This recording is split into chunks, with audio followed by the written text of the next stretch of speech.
Operation Sindoor సమయంలో భారత్ను దెబ్బతీయడానికి పాకిస్తాన్ను China పూర్తిగా వినియోగించుకుందని సైనిక ఉప ప్రధానాధికారి lieutenant general Rahul R Singh పేర్కొన్నారు.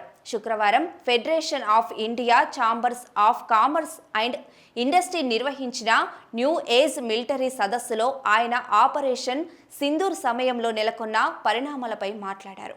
ముఖ్యంగా చైనా పాత్రను తీవ్రంగా విమర్శించారు. భారత్ చైనా మార్షలను బీమింగ్ తన ఆయుధ వ్యవస్థలను పరిరక్షించుకోవడానికి ఓ ప్రయోగకరంగా వాడుకుందన్నారు. భారత్కు హాని చేసేందుకు పాకిస్తాన్కు అవసరమైన సహాయ సహకారాలను చైనా అందజేసిందన్నారు. ఆపరేషన్ సింధూర్ నుంచి భారత్ నేర్చుకోవాల్సిన పాఠాలు కూడా ఉన్నాయని తెలిపారు. ఎదురుగా పాకిస్తాన్ ఉంది. ఆ దేశానికి చైనా పూర్తి సహకారం అందించింది. పాకిస్తాన్ దగ్గర ఉన్న 81% సైనిక పరికరాలు, తన ఆయుధాలను చైనా ఈ ఘర్షణలో పరీక్షించుకుంది. మార్కియా కూడా కీలక పాత్ర పోషించింది. కేజీవీఎంఓ స్థాయి చర్చలు జరిగినప్పుడు మనకు సంబంధించిన ముఖ్యమైన నిఘా సమాచారాన్ని ఎప్పటికప్పుడు పాకిస్తాన్కు చైనా అందించింది.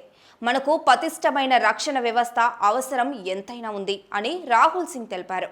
ఆపరేషన్ సింధూర్ సమయంలో భారత్ నాయకత్వం నుంచి స్పష్టమైన ఆదేశాలు అందాయని, అక్కడే ఆధారంగా పాక్ ఆక్రమిత కాశ్మీర్లోని లక్ష్యాలను ఎంపిక చేసుకున్నామని పేర్కొన్నారు.